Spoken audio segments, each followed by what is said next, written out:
Hello viewers, welcome back to our channel.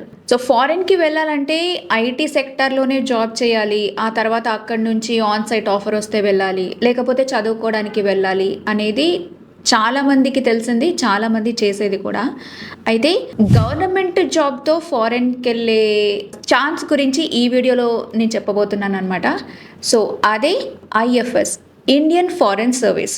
Yes. So competitive ఎగ్జామ్స్‌కి prepare అయ్యి మంచి top rank సాధించి government త్రూనే అబ్రాడ్‌కెళ్ళి అంటే ఒక వరల్డ్ వైడ్ ఎక్స్‌పీరియన్స్ మన ఇండియాకి సేవ్ చేస్తూ వేరే దేశంలో వర్క్ చేయడం అనేది, లేకపోతే అక్కడి కల్చర్‌ని తెలుసుకోవడం, లేకపోతే ఫారెన్ లాంగ్వేజెస్ నేర్చుకోవడం అనేది ఒక క్రేజ్ ఉన్న వాళ్ళకి ఈ జాబ్ అయితే పర్ఫెక్ట్‌గా సరిపోతుంది. కాకపోతే దానికి తగ్గ నాలెడ్జ్ అండ్ స్కిల్స్ కూడా మన దగ్గర ఉండాలి. సో ఒక ఐఎఫ్ఎస్ ఆఫీసర్ కావాలంటే ఏం చేయాలి and IFS officer life style ఎలా ఉంటుంది అనేది ఈ వీడియోలో మనం డీటెయిల్గా చూద్దాం. వీడియో స్కిప్ చేయకుండా లాస్ట్ వరకు చూసేయండి. So IFS, Indian foreign service అనేది ఒక రాయల్ ప్రొఫెషన్ అని చెప్పాలి, ఒక గ్లామరస్ ప్రొఫెషన్ అని చెప్పాలి. ఎందుకంటే మన ఇండియాలో వర్క్ చేసిన ఎక్స్పీరియన్స్ వేరే ఉంటుంది. అలానే ఫారెన్కి వెళ్ళి యాజ్ అన్ ఇండియన్ అంబాసిడర్గా ఒక వేరే దేశానికి వెళ్ళి మన దేశానికి సేవ చేయడం అనేది చాలా బిగ్ థింగ్ అండ్ ఒక ప్రైడ్ అని కూడా అనుకోవచ్చు. సో చూద్దాము ఒక ఐఎఫ్ఎస్ ఆఫీసర్ అవ్వాలి అనేసి అంటే ఎలాంటి ట్రైనింగ్ ఉంటుంది అని. లైక్ మనము ఐఏఎస్ ఐపీఎస్కి ఏదైతే యూపీఎస్సీ ఎగ్జామ్స్ రాస్తామో ఈ ఐఎఫ్ఎస్కి కూడా ఆ యూపీఎస్సీనే క్రాక్ చేయాల్సి ఉంటుందన్నమాట. సో ఇలా యూపీఎస్సీకి వెళ్ళాలి అనేసి అంటే ఒక మినిమం డిగ్రీ కావాలి కాబట్టి ఎనీ డిగ్రీ క్యాండిడేట్ ఈ యూపీఎస్సీకి ప్రిపేర్ అవ్వచ్చు, వాళ్ళు దీన్ని క్రాక్ చేయొచ్చు. అయితే దీనికి కొంచెం కాంపిటీషన్ కంపారిటివ్లీ కలెక్టర్తో చూసుకున్నా లేకపోతే పోలీస్ సర్వీస్తో చూసుకున్నా చాలా ఎక్కువ ఉంటుందని చెప్పాలి. ఎందుకంటే ఎవ్రీ ఇయర్ ఓన్లీ 30 to 40 పోస్టులు మాత్రమే రిక్రూట్మెంట్ అనేది జరుగుతుంది.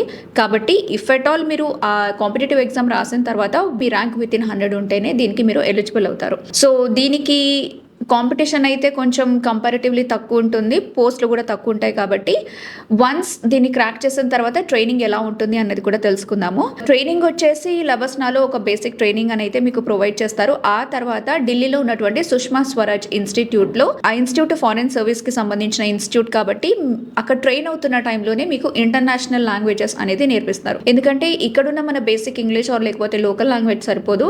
ఒక ప్లేస్కి వెళ్తున్నప్పుడు ఆ కంట్రీకి సంబంధించిన లాంగ్వేజ్ మనకి తెలిసి ఉండాలి. కాబట్టి ఎందుకంటే ఈ మీటింగ్స్, అఫీషియల్ పెద్ద పెద్ద మీటింగ్స్ ఏవైతే ఉంటాయో ఆ లాంగ్వేజ్ పైన మనకి పట్టు ఉండాలి. కాబట్టి ఆ లాంగ్వేజ్ అనేది అంతా అక్కడ ట్రైన్ చేస్తారు. సో ఒక ఐఎఫ్ఎస్ ఆఫీసర్ డ్యూటీస్ ఎలా ఉంటాయి అన్నది కూడా మనం తెలుసుకుందాము. ఐఎఫ్ఎస్ ఆఫీసర్కి సంబంధించిన డ్యూటీస్ ఎలా ఉంటాయి అన్నది కూడా మనం తెలుసుకుందాము. So as an Indian ambassador ఒక అబ్రాడ్కి మనం వెళ్ళినప్పుడు మన ఇండియాని రీప్రజెంట్ చేసే డ్యూటీస్ ఒక ఐఎఫ్ఎస్ ఆఫీసర్కి మాత్రమే ఉంటుంది. వీళ్ళు ఏంటంటే relations, trade and business agreements ఏవైతే కంట్రీ టు కంట్రీ ఉంటాయో వీటిని మేనేజ్ చేసే కెపాసిటీ వాళ్ళకు ఉండాలి. దానికి తగ్గ నాలెడ్జ్ కూడా ఉండాలి. అయితే అబ్రాడ్లో ఉన్న మన ఇండియన్స్ని ప్రొటెక్ట్ చేయడం, లేకపోతే వాళ్ళకి సంబంధించి వీసా ప్రాసెసింగ్, ఇవన్నీ దీనికి రిలేటెడ్ అయ్యి ఉన్న థింగ్స్ ఉంటాయి కదా, ఇవన్నీ ఒక ఐఎఫ్ఎస్ ఆఫీసర్ చేయగలుగుతారు. అండ్ ఆల్సో ఒక్కోసారి పెద్ద పెద్ద మీటింగ్స్ ఉన్నప్పుడు మన పొలిటీషియన్స్ లైక్ పిఎం కానివ్వండి లేకపోతే ఇతర నాయకులు కానివ్వండి పలానా ప్లేస్కి వెళ్ళి అక్కడ మీటింగ్స్ అటెండ్ అవ్వాలి అని మన ఇండియా నుంచి వెళ్తున్నప్పుడు వాళ్ళందరినీ చూసుకునే రెస్పాన్సిబిలిటీ కూడా ఒక ఐఎఫ్ఎస్ ఆఫీసర్కి ఉంటుంది. సో ఐఎఫ్ఎస్ అనేది చాలా పెద్ద రెస్పాన్సిబిలిటీ.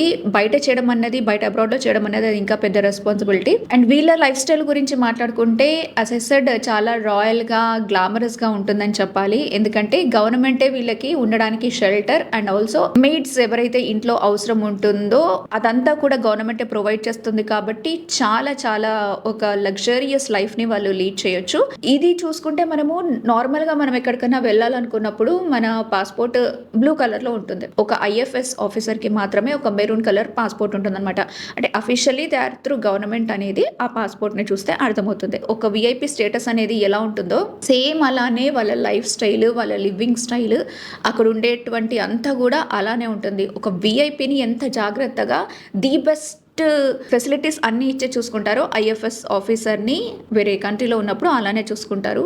అండ్ అదొక ప్రైడ్ మూమెంట్ కూడా వాళ్ళకి.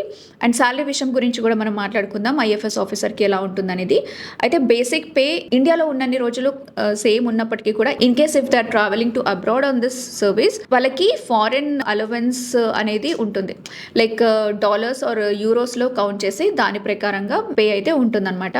సో ఈజీగా ఎంత కాదన్నా లక్షల్లోనే ఉంటుంది వన్స్ అక్కడికి వెళ్ళిన తర్వాత. అండ్ అలాగే సూపర్ వరల్డ్ క్లాస్ అమ్యూనిటీస్తో ఒక హౌసింగ్ ఫెసిలిటీని కూడా గవర్నమెంట్ ప్రొవైడ్ చేస్తుంది.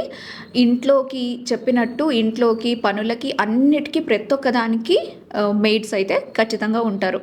అండ్ వీళ్ళ ఎడ్యుకేషన్ లేకపోతే ఫ్యామిలీకి సంబంధించి ఏదైనా కావాలన్నా కూడా ఆ ఫెసిలిటీస్ ఎలా ఉంటాయన్నది కూడా మనం చూద్దాము.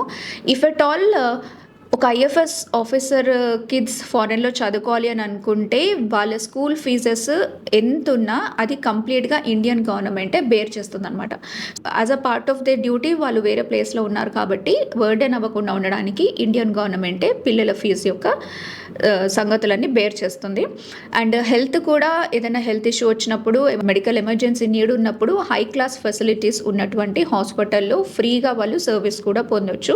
అండ్ ఆల్సో అక్కడ చదువుకుంటున్న పిల్లలు ఎవరైనా ట్రావెల్ చేయాలి అని అనుకుంటే 2-3 ఇయర్స్కి ఒకసారి వాళ్ళు మదర్ ల్యాండ్కి రావచ్చు అనమాట.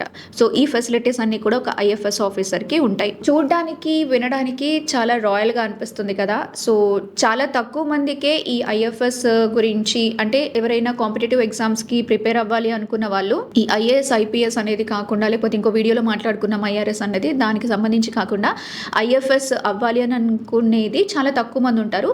వాళ్ళకి దీనికి సంబంధించిన ఫుల్ డీటెయిల్స్ అయితే తెలియదు. అంటే పే ఎంత ఉంటుందని కానివ్వండి, ఆ లైఫ్ స్టైల్ ఎలా ఉంటుంది, మనం ఏం చేయాలి అనేటువంటి డౌట్స్ కూడా చాలా మందికి ఉంటాయి. కాబట్టి ఇంటర్ తర్వాత ఏ డిగ్రీ కంప్లీట్ చేసినా కూడా దీనికి ఎలిజిబులే. కాబట్టి డిగ్రీ కంప్లీట్ చేస్తున్న వాళ్ళు ఎవరైనా ఇలా ఫారెన్కి వెళ్ళి చదువుకోవాలి, గవర్నమెంట్ త్రూ వెళ్ళే అవకాశం మనకు ఉంటుంది అనేటువంటి విషయాన్ని షేర్ చేయాలనుకుంటే తప్పకుండా మా వీడియోని వాళ్ళకి సెండ్ చేయండి. అండ్ ఈ వీడియో మీకు యూస్ఫుల్గా అనిపిస్తుంది, ఇన్ఫర్మేటివ్గా ఉంది అనిపిస్తే అలాగే ఒక లైక్ కూడా చేయండి. మరొక వీడియోతో మళ్ళీ కలుద్దాం.